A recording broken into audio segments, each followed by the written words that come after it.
Hello everybody, it's Theia. Welcome back to Garden Goddess Tarot and the monthly tarot roundup for Leo season from 2023. That's what today is going to be about. I have my eyeglass. I love this cup. Does anybody else have a cup that's their cup? And that's pretty much the only cup they drink things out of. This is mine. And I call it my eyeglass. And I actually got a bit of a fully caffeinated iced coffee in there, and it's delicious.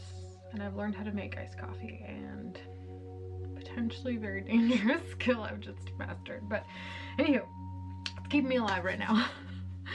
But yeah, today we're just gonna go over the last month within my kind of tarot sphere, fun stuff, what I got up to, what's new and exciting, and all that jazz. So let's get your tarot pants on and bit of a show and tell, yeah? I won't beat around the bush. Leo season was my birthday month.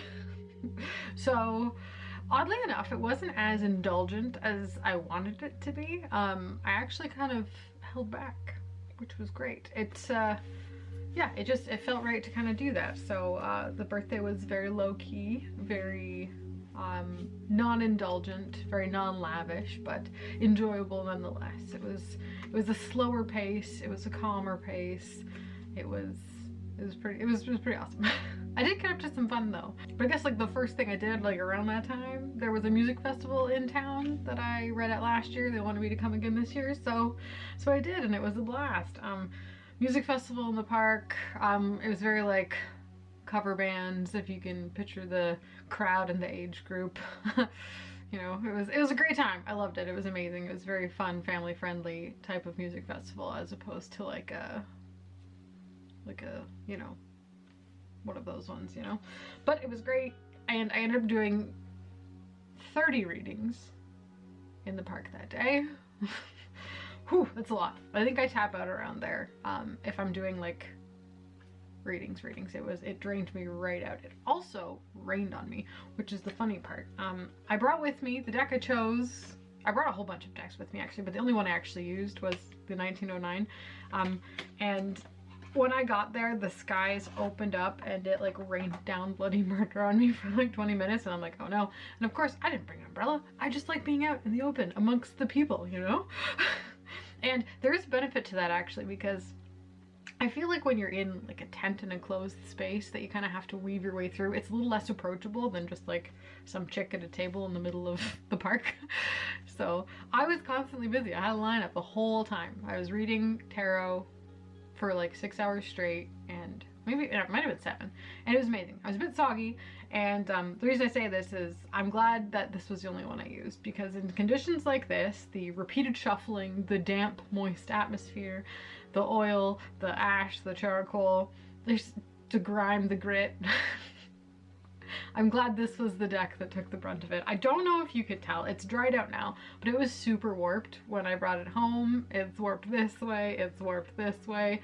It's like, it is all kinds of filthy and grubby. It doesn't slide super well anymore. It's kind of, not sticky, but it's like snappy. I don't know if you've had any decks that get that way once they've been used and abused a little bit, but it's like snappy now. I love it. It feels all broken in and gross, and I really do. This is the best deck for reading for other people now. It is graduated to the festival tarot reading in the park, reading for other people deck. It's amazing. If I had $1 for every time someone told me, holy shit, that's crazy accurate, I'd be a happy camper. Like I usually I just, you know, I expect the baseline, like take it or leave it. People either resonate or they don't, but it was a great day. It was a great crowd. Everybody was super into it, and I don't know, I definitely conveyed some information that helped a lot of people, I certainly think. So it was so much fun. Love it, love to do it again. But it took me like 3 days to come down from it. It was a lot, like just to ground again once I got home. It was pretty tricky. I was absolutely wiped out. So it also rained on me on the way home. So it like cleared out for the middle part of the day while I was reading, but when I was driving home from it, the a bit of a road trip on the way back. I drove through a pretty gnarly storm. Probably should have pulled over, but pushed through.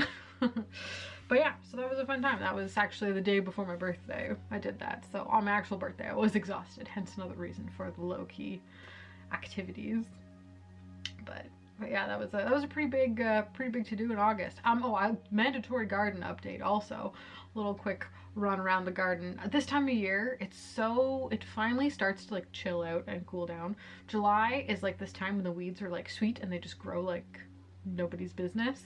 And I get a little bit overwhelmed that time of year, but in August, once it reaches a point, I don't know if it's the temperature that triggers it or not, but the weeds slow down, the plants kind of chill out, the fruit is actually fruiting and growing and ripening. I'm actually getting food, like the harvest season is happening. I'm, making a ton of stuff in the kitchen with the produce. If you want to see, I've got a vlog up in the member space of some personal stuff, some more garden details, making some wishy shit in the kitchen, doing tarot, the whole shebang. There's some more details about the more personal happenings there, but just, the garden's been really great this year, actually. It's been giving a lot. I'm very grateful. I have so much gratitude for that space and what it has offered me this year in terms of growth of itself and growth of me, growth within my practice, growth within just my relationship to the plants and the flowers. And this year was a good year to kind of sit back and reflect on what's already there. I actually didn't plant a whole lot of new things. Like I added some new space, but I didn't add a lot of new plants.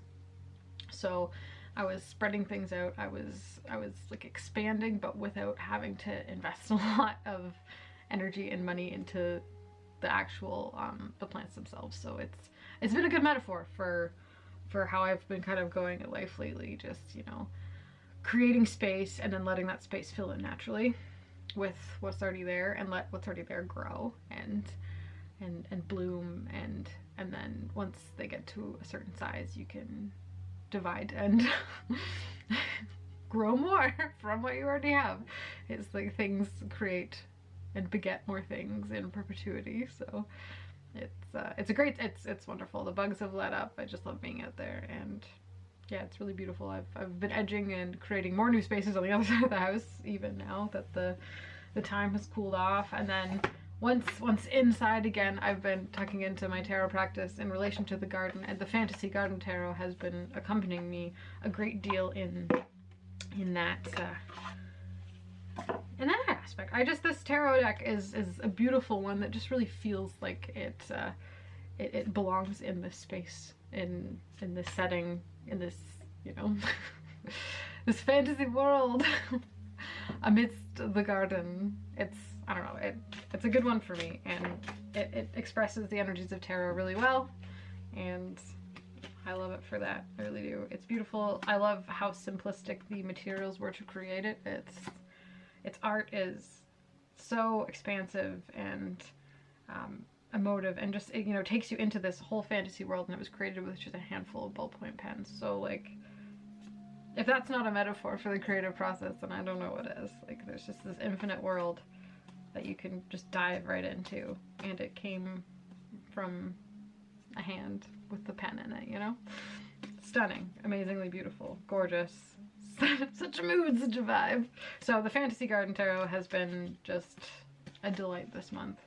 But when it comes to tarot, I think I would say there has been a deck combo that kind of ruled it all, and it was actually ultimately the theme of like active work that I was doing. So like the garden experience is kind of like a side effect of me doing the work because the work was what needed to get done. But I think when it comes to intentional personal development instead of accidental personal development, what I've been really focusing on has been inner child stuff, and there's really only one pair of decks that fits the bill for that one, and I've just been all over the Nicoletta Ciccoli Tarot, and hold on, here's a little oracle. It's right here. These two, Nicoletta Ciccoli Tarot, Nicoletta Ciccoli Oracle, have just been, I couldn't put them down for at least 2 weeks of the Leo season. Like, that's how committed I was to these two. I was in a space of really giving myself over to parts of me that I'd forgotten that I needed to give some love to. Kind of, these decks, they really help me sort out the root of the desires I was having. So one of my biggest things with this whole all of this whole thing is, you know, I know how to get what I want, but the problem is I can't decide what I want. And if you don't know what you want, you can't do the things to work towards what you want, right? I think I was in a space of surrendering too much. I was, you know, letting go of the reins entirely too much. I was taking no control, no responsibility, and just kind of letting things happen as they will, because I wasn't sure what direction I wanted to go, wasn't sure what I wanted. I just don't know what I want. Ever. There's a few things that I like vaguely want, but I'm not too serious about them. And I think I need to embrace certain aspects of the self and maybe take a bit more personal responsibility in attaining those things that I vaguely want. I want to put them more on a priority instead of putting them as like a, oh, maybe if it happens, it happens kind of stuff. Like if I need to come around and decide actively, say at some point, say it out loud that this is the thing that I want and this is what I'm gonna do to get to it. And I have so many tools to make that thing happen available to me. That's not the hard part. The hard part is not doing the work. It's deciding that that is the work that I'm going to do. That's the hard part. So that's what I've been kind of like working on through this childhood focused lens, working through some stuff on the underneath. There's a little bit of a shadow self-integration project going on as well, through other vessels and that sort of thing, and it's been deep and it's been great and it's been really comforting. There's the vibe of Leo season has surprisingly, it's not been like a raging fire at all. It's been like a fixed fire, right? It's been like a cold comfort almost. It's calm, it's cool, it's very gentle. I've been having to be extremely gentle with myself this last month. I've been tender, I've been sensitive, which is weird because usually I'm not like that. So it's been a weird month. So those decks, the Trolley decks, have been holding my hand through a large portion of this month, and I was very thankful to have them there. So yeah, those are the bulk of the decks from the month, really, like, other than just randomly grabbing what's close, and then my usuals. As we all know, the Days of Creation, the Alchemical, Kim Cran's Alchemy Oracle, and the Oracle of the Radiant Sun, and the Kanji Oracle. Those ones are all regulars. Those ones all the time, always. Like, they're never not out. So those ones are regular, but then, yeah, no, it's just been kind of these ones. And then towards the end of Leo season, I got a wonderful delivery of a deck I've been waiting on for ages, and it filled that space perfectly as well. It's one that as soon as I saw it, I'm going to give full credit to Krista at Crochet Witch Tarot. Go check her out if you don't watch her videos. She makes the most fun and amazing videos. She's the sweetest soul on the whole planet. Love her so much. She makes amazing tarot bags. She's got a wonderful oracle deck. Like, what can this woman not do? Love her. Anyway, I saw this on her channel, and as soon as I saw it, it's like as if I were a musical string instrument and it struck a chord and made the most beautiful music out of my body. So I had to order it eventually, and it's called the Hard Times Oracle, and it's an independent Etsy deck by Empty and Amazing, also known as Heather Enders. Can you see? Anyway, this is what the little boxy box looks like, and it's such a unique and weird little guy. If you're not as into it as I was, you might not want to jump on it, because it is on the pricier side of indie decks. It is an indie deck. It is on the pricier side of indie decks. It's not all flash. It's not all.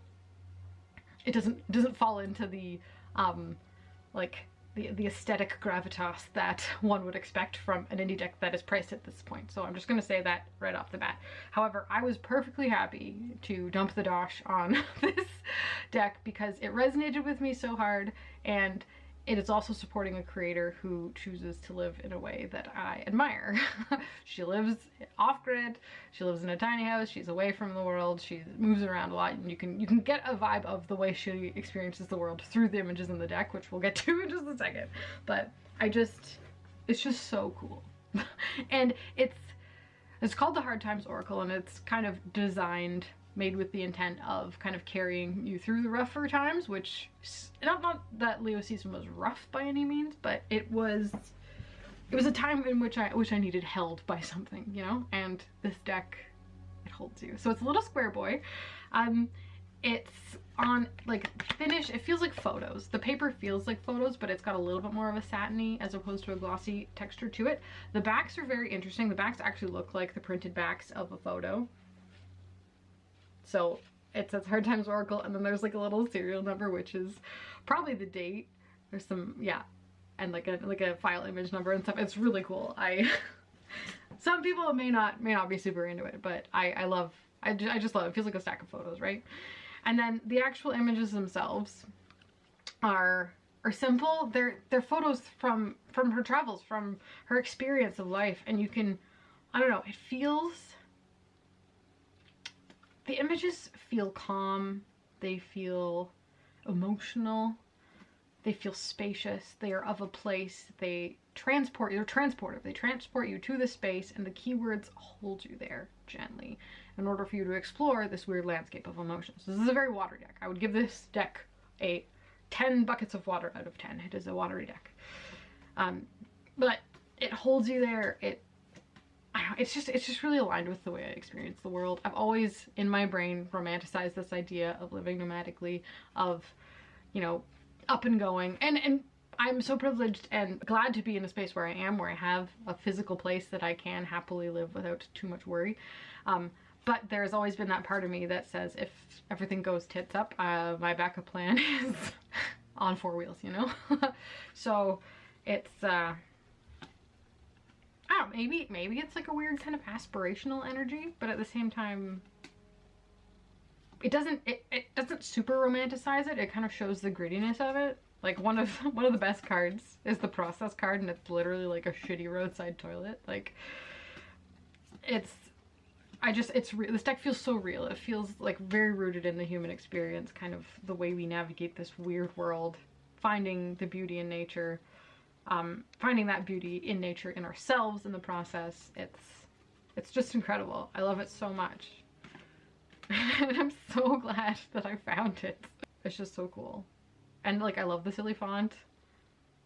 It just adds like that little touch, that little drizzle of whimsy on top of what would potentially even be a desolate image. It ties all of the images together because it is just like a photographic image. It's a beautiful photographic deck. But this little font on all of these pictures ties it all together into this one human experience, and I just absolutely love pulling cards from it. So anyway, this is the deck I'm currently super smitten with. I feel like this one's gonna be a long-time relationship deck for me entirely.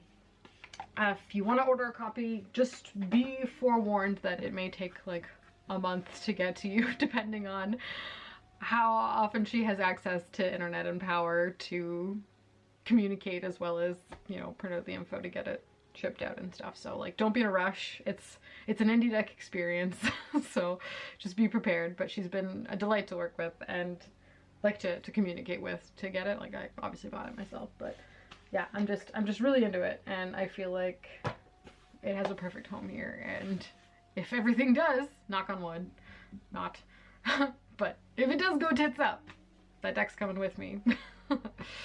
It's my buddy. So yeah, those are kind of the decks this last month that have been, you know, keeping me going.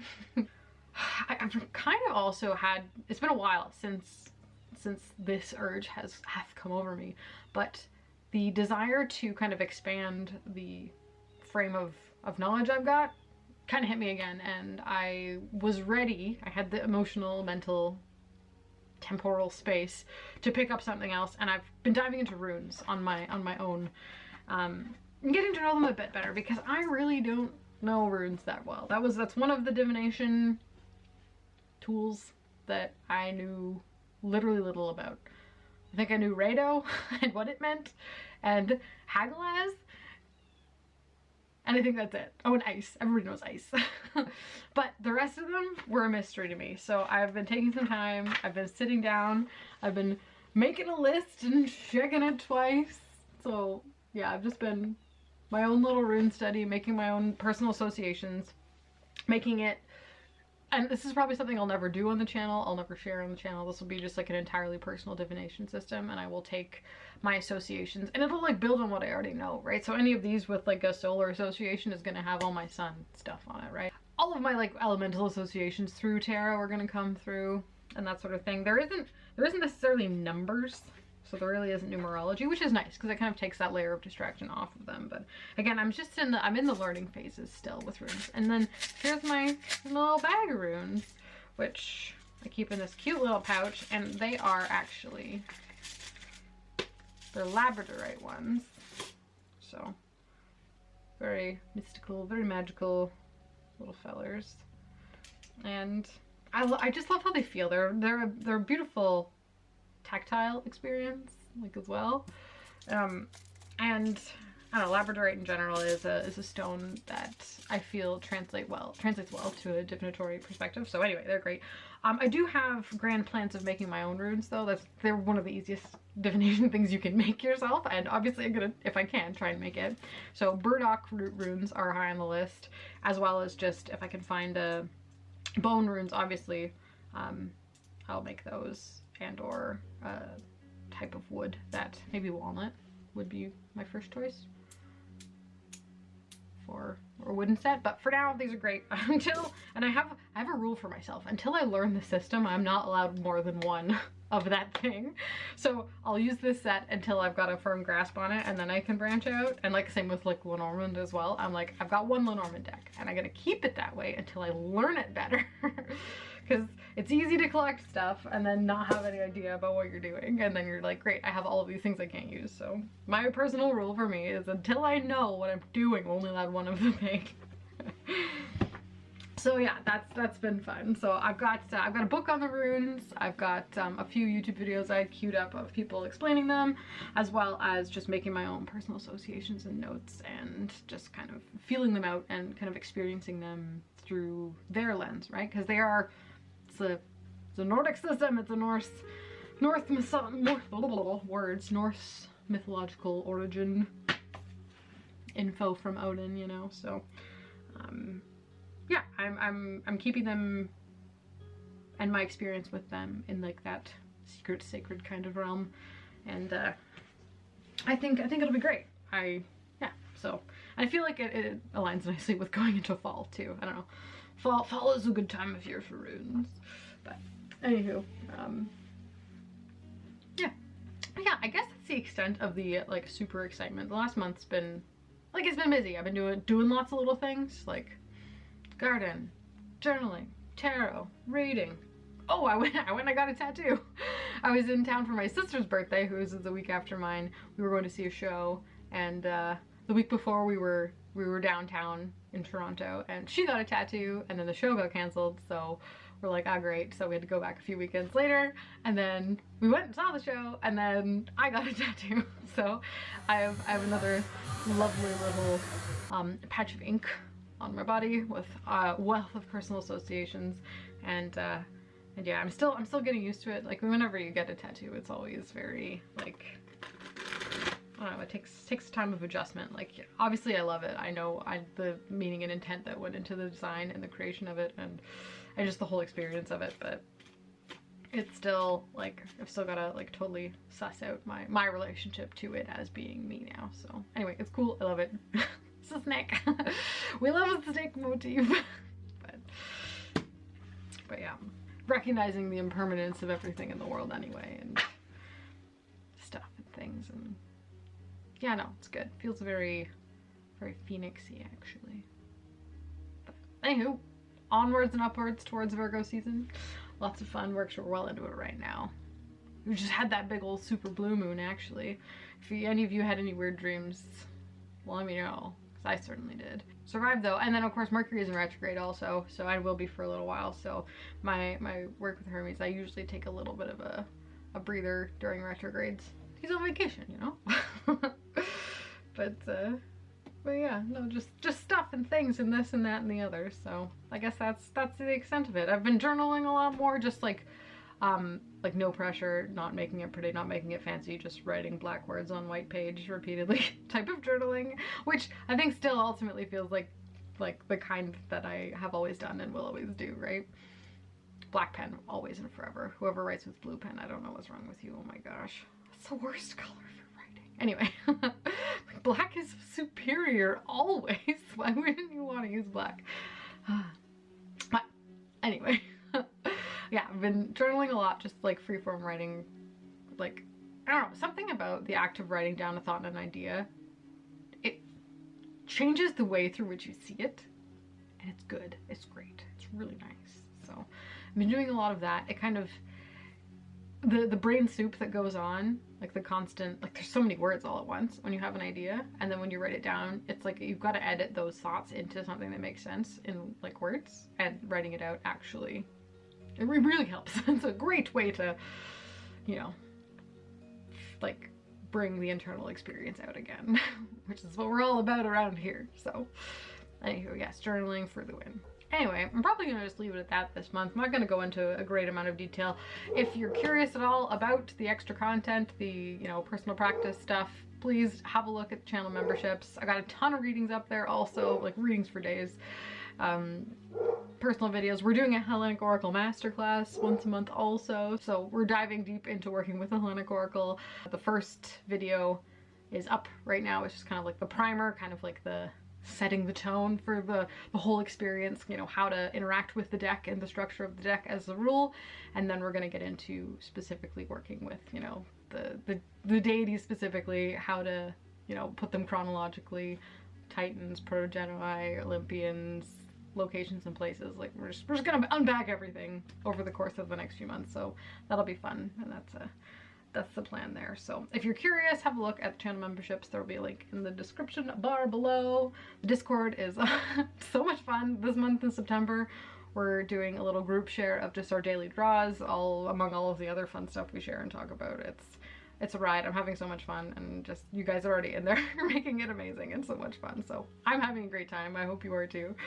But yeah, it's just added another layer of specialness to the whole experience, and it just gives me a place where I can openly share a little bit more of my personal practice and what I get up to. So a big thank you to you guys. You're the best. So anywho, I won't keep you any longer. Thanks so much for being here. I really appreciate it, and I will see all of you fine people in my next video.